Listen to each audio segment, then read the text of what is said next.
जय जोहार, जय आदिवासी। राष्ट्रीय आदिवासी एकता परिषद के द्वारा देश में हो रहे आदिवासियों पर अन्य अत्याचार के विरोध में माननीय एच.एन. रेखवाल साहब, राष्ट्रीय अध्यक्ष, राष्ट्रीय आदिवासी एकता परिषद नई दिल्ली, इनके द्वारा 3 चरणों का चरणबद्ध कार्यक्रम पूरे देश भर में घोषित किया गया था। उन चरणबद्ध कार्यक्रमों के 2 चरण समाप्त हो चुके हैं। पहला चरण 23 जून को जिला स्तर पर धरना प्रदर्शन एवं ज्ञापन, दूसरा चरण 15 जुलाई को तहसील स्तर पर धरना प्रदर्शन एवं ज्ञापन, और अभी तीसरा चरण 29 जुलाई को जिला स्तर पर विशाल रैली प्रदर्शन का कार्यक्रम हम लोग कर रहे हैं। देश भर में राष्ट्रीय आदिवासी एकता परिषद के द्वारा ये तैयारियां चल रही है, और आदिवासी समाज में जो पूरे देश भर में जो 850 साढ़े 800 जातियां जो पूरे देश भर में निवास करती है, उन जातियों का जन समर्थन बड़े पैमाने पर इस आंदोलन को मिल रहा है। साथ में जो आदिवासी समाज में जो अन्य संगठन जो कार्यरत है, उन संगठनों का भी जन समर्थन इस आंदोलन को बड़े पैमाने पर मिल रहा है। तो जो 2 चरण हमारे समाज के लोगों ने बड़े पैमाने पर सफल किए, अभी जो तीसरा चरण 29 जुलाई को होने जा रहा है, विशाल जिला स्तरीय रैली प्रदर्शन, इस चरण को सफल करने के लिए और विशाल बनाने के लिए मैं प्रेम कुमार गेड़ाम, राष्ट्रीय संयोजक, राष्ट्रीय आदिवासी एकता परिषद नई दिल्ली, मैं भारत के तमाम आदिवासी भाइयों से ये अपील करता हूं कि 29 जुलाई 2021 को जो जिला स्तरीय विशाल रैली प्रदर्शन का कार्यक्रम जो रखा गया है, इस कार्यक्रम को बड़े पैमाने पर सफल करना है। और भारत में तमाम जो आदिवासियों के जो संगठन कार्यरत है, उनको भी मैं ये अपील कर रहा हूं कि इस कार्यक्रम को, इस रैली को बड़े पैमाने पर हम लोग सफल करना है। साथियों, ये चरणबद्ध कार्यक्रम राष्ट्रीय आदिवासी एकता परिषद को घोषित करने की और इसको सफल करने की जरूरत क्या पड़ी, क्योंकि तथाकथित आज़ादी के 75 साल बाद भी आज आदिवासियों की परिस्थितियों में किसी भी प्रकार का कोई बदलाव हम लोगों को नजर नहीं आ रहा है। यानी हजारों साल पहले इस वर्ण व्यवस्था की वजह से, मनवादी व्यवस्था की वजह से, ब्राह्मणवादी व्यवस्था की वजह से जो एक समूह जंगल की ओर चला गया, उनको खदेड़ा गया। जो शिक्षा, ज्ञान, विज्ञान, कंप्यूटर ज्ञान, ट्रांसपोर्टिंग सिस्टम, दूरसंचार साधनों से जो हजारों सालों से वंचित रहा, जिनके ज्ञान का, बुद्धि का अभी तक विकास नहीं होने दिया। हजारों साल पहले जो आदिवासियों की परिस्थिति थी, वही परिस्थिति आज हम लोगों को पूरे भारत में तमाम आदिवासी भाइयों की नजर आ रही है। जब इसका कारण हम लोगों ने ढूंढने की कोशिश की कि इसका क्या कारण है कि आदिवासियों की किसी भी समस्या का समाधान होते हुए हम लोगों को नजर नहीं आ रही है। आज 75 साल हो गए, तो आदिवासियों की ऐसी कौन सी मौलिक समस्या है? जो आदिवासी इस देश का मूल निवासी है, तो आज ब्राह्मण, खास करके बीएचयू का जो प्रोफेसर ज्ञानेश्वर चौबे जो है, वो आज संताल, मुंडा, खैरवार, कोरकू आदिवासियों को विदेशी घोषित करने का कार्यक्रम कर रहा है।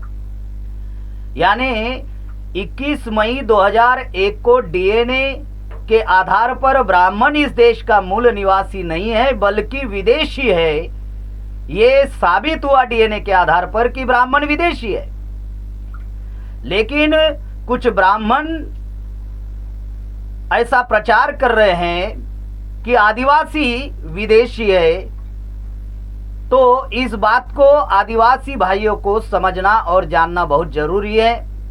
इसके विरोध में यह चरणबद्ध आंदोलन है कि हम इस देश के मूल निवासी लोग हैं। यहाँ की कला, सभ्यता, संस्कृति, अस्तित्व, भाषा का विकास हम लोगों ने किया। आज जो ब्राह्मण विदेशी है, यूरेशिया से आया हुआ है, वो प्रोफेसर ज्ञानेश्वर चौबे नाम का ब्राह्मण हम आदिवासियों को विदेशी कह रहा है। दूसरा, आज आदिवासियों की जो पहचान है, उस पहचान को मिटाने का कार्यक्रम खास करके कांग्रेस, बीजेपी और आरएसएस और विश्व हिंदू परिषद के द्वारा इस देश में चल रहा है। उसके लिए छत्तीसगढ़ में कांग्रेस और बीजेपी के द्वारा, आरएसएस के द्वारा रामगमन वन पथ यात्रा निकाली ताकि आदिवासियों को हिंदू बनाया जाए और आदिवासियों की पहचान खत्म किया जाए।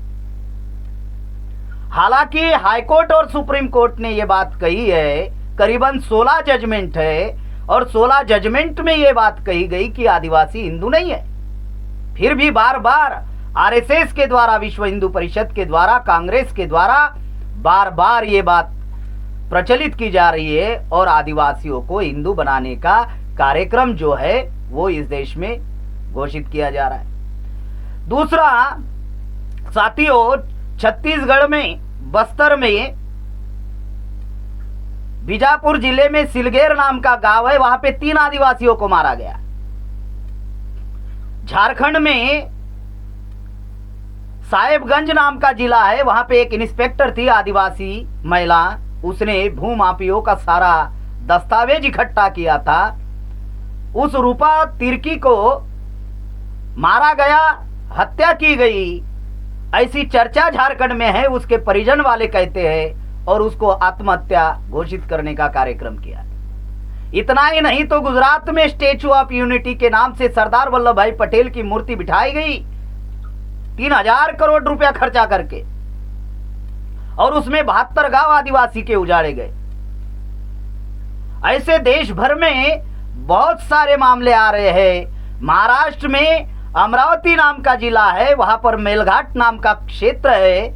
वो जिला अमरावती महाराष्ट्र में 1985 से अनुसूची 5 में घोषित है। फिर भी वहां के आदिवासियों को विस्थापित किया गया। मतलब आदिवासियों को पुनर्वसन के नाम पर विस्थापित किया जाता है, धरण प्रकल्प के नाम पर विस्थापित किया जाता है, नदी प्रकल्प के नाम पर, गेंडा प्रकल्प के नाम पर, बाघ प्रकल्प के नाम पर, टाइगर प्रोजेक्ट के नाम पर, वाइल्ड लाइफ प्रोजेक्ट के नाम पर, नेशनल कॉरिडोर के नाम पर आज आदिवासियों को विस्थापित किया जा रहा है। इतना ही नहीं तो आदिवासियों की जल जंगल जमीन छीनी जा रही है। ये देश भर में हो रहा है।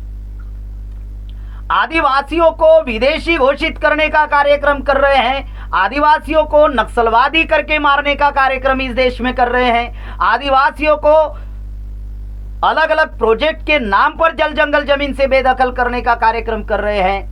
ऐसा आखिरकार इस देश में जो देश चलाने वाले जो लोग हैं, जो शासक वर्ग है, ऐसा व्यवहार हम आदिवासियों के साथ में क्यों कर रहे हैं, इसको संक्षिप्त में समझना बहुत जरूरी है।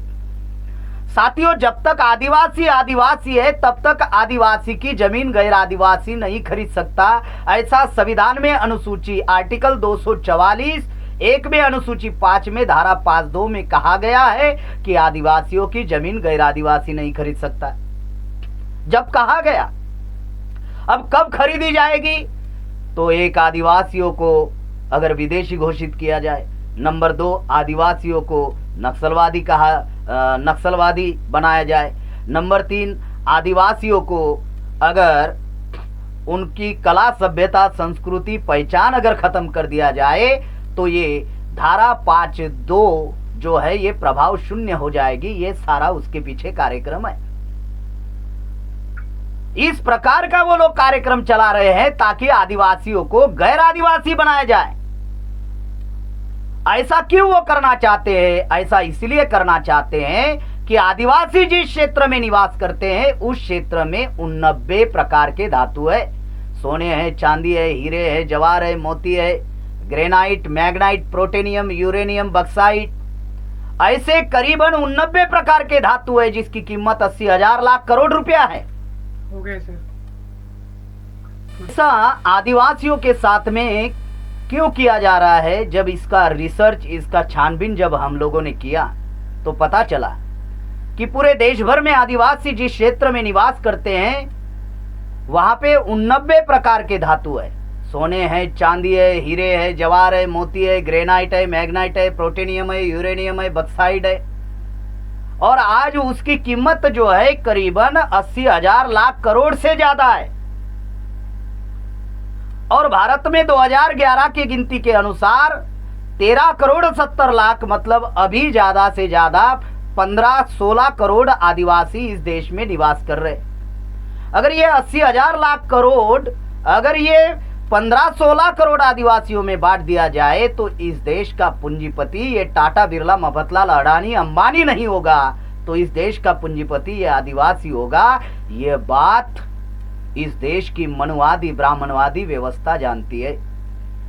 इस देश के कांग्रेस, बीजेपी, कम्युनिस्ट के लोग जानते हैं। इसीलिए वो धातु चुराने के लिए आदिवासियों को, गैर आदिवासी बनाने के लिए आदिवासियों को विदेशी घोषित किया जा रहा है, आदिवासियों को नक्सलवादी करके भगाया जा रहा है, पुनर्वसन के नाम पर भगाया जा रहा है और अलग अलग प्रोजेक्ट के नाम पर भगाया जा रहा है, नेशनल कॉरिडोर के नाम पर भगाया जा रहा है। ऐसा कार्यक्रम इस देश में वो लोग चला रहे हैं। जो लोग इस देश के मूल निवासी है, उनके साथ इस प्रकार का व्यवहार 3.5% अल्पसंख्य जो विदेशी यूरेशियन ब्राह्मण हैं, जिनकी 5 राष्ट्रीय स्तर की पार्टियां हैं इस देश में, Congress, BJP, CPI, CPM, Trinamool Congress, वो लोग ऐसा कर रहे हैं। साथियों, आज 75 साल हो रहे हैं तथाकथित आजादी को। आज आदिवासियों की किसी भी समस्या का समाधान नहीं हो रहा है। उसके 2 कारण हैं। पहला कारण कि आदिवासी समाज में प्रतिनिधित्व का अभाव। जिनको हमारे समाज के लोग अपना नेता मानते हैं, वो समाज का नेता नहीं है, वो समाज का प्रतिनिधित्व नहीं है, बल्कि वो पार्टी और हाईकमांड का गुलाम है। जिनको डॉक्टर बाबा साहब भीमराव रामजी आम्बेडकर ने कहा कि ये पुना पैक्ट से हमारे समाज में दलाल और भड़वे पैदा हुए। आदिवासियों को पुना पैक्ट लागू नहीं था, पुना पैक्ट सिर्फ शेड्यूल कास्ट को लागू था, लेकिन पार्टी लेवल पर इन मनुवादी, ब्राह्मणवादी लोगों ने पुना पैक्ट आदिवासियों को पार्टी लेवल पर लागू किया। जिस प्रकार से शेड्यूल कास्ट में दलाल और भड़वे पैदा हुए, उसी प्रकार से आदिवासी समाज में भी दलाल और भड़वे पैदा हुए, जिस वजह से आज हमारी किसी भी समस्या का समाधान नहीं हो रहा है। आज आदिवासियों के 47 सांसद है, 450 विधायक होने के बावजूद भी हमारी समस्या का समाधान नहीं हो रहा है, क्योंकि वो हमारे समाज के प्रतिनिधि नहीं है। दिखने में हमारे समाज के दिखते हैं, लेकिन हमारे समाज के प्रतिनिधि नहीं है, बल्कि वो पार्टी और हाईकमांड के गुलाम है। ये पहला कारण। दूसरा कारण, आदिवासी इस देश का मूल निवासी है, उसी प्रकार से अन्य जाति समूह जो है, शेड्यूल कास्ट, ओबीसी, माइनॉरिटी, ये भी इस देश के मूल निवासी है। और ये डीएनए के आधार पर ये बात साबित हुई। 21 मई 2021 को 2 बातें साबित हुई। एक तो ब्राह्मण विदेशी है, ये साबित हुआ, और दूसरा SC, ST, OBC and minority इस देश में मूल निवासी है। जो 6,743 जाति समूह है, ये मूल निवासी है, ये बात साबित हुई। हम मूल निवासी लोग हैं, संख्या में बहुसंख्य लोग हैं, लेकिन फिर भी हमारी किसी भी समस्या का समाधान नहीं हो रहा है। उसका कारण ये है कि इस देश में हम मूल निवासी लोग शासक नहीं हैं, बल्कि अल्पसंख्य विदेशी लोग इस देश के शासक होने की वजह से आज हमारी किसी भी समस्या का समाधान नहीं हो रहा है। साथियों, 3.5% अल्पसंख्य ब्राह्मण आज इस देश का शासक बना हुआ है। उसका बहुत बड़ा वर्तमान का हथियार है, और उस हथियार का नाम है इलेक्ट्रॉनिक वोटिंग मशीन।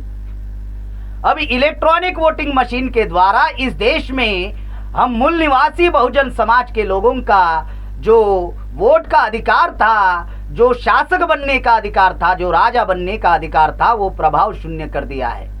और इस वजह से हमारी किसी भी समस्या का समाधान होते हुए नजर नहीं आ रहा है, क्योंकि कांग्रेस, बीजेपी और कम्युनिस्ट के लोग ऐसा मानते हैं और सोचते हैं कि हम तो मशीन से चुन कर जाते हैं, तो फिर आदिवासियों की समस्या का समाधान करने की क्या जरूरत है, शेड्यूल कास्ट की समस्या का समाधान करने की क्या जरूरत है, ओबीसी की समस्या का समाधान करने की क्या जरूरत है, मुसलमानों की समस्या का समाधान करने की क्या जरूरत है, जब चुनकर ही मशीन से जा रहे हैं। तो ऐसा ये कांग्रेस, बीजेपी और कम्युनिस्ट के लोग सोचते हैं। इस वजह से इस देश में आज अल्पसंख्य लोग आज शासक बने हुए हैं, और जो मूल निवासी बहुसंख्य जो लोग हैं, आज वो गुलाम बने हुए हैं।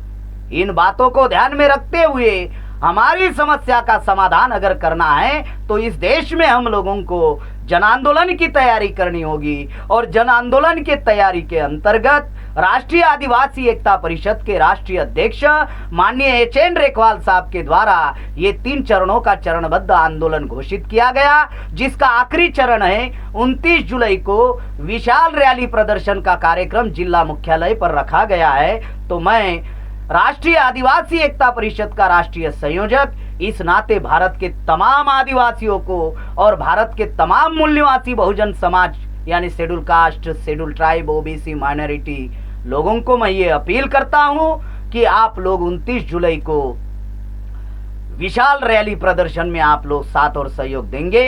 ऐसी आशा और विश्वास के साथ मैं आप लोगों से ये अपील कर रहा हूं।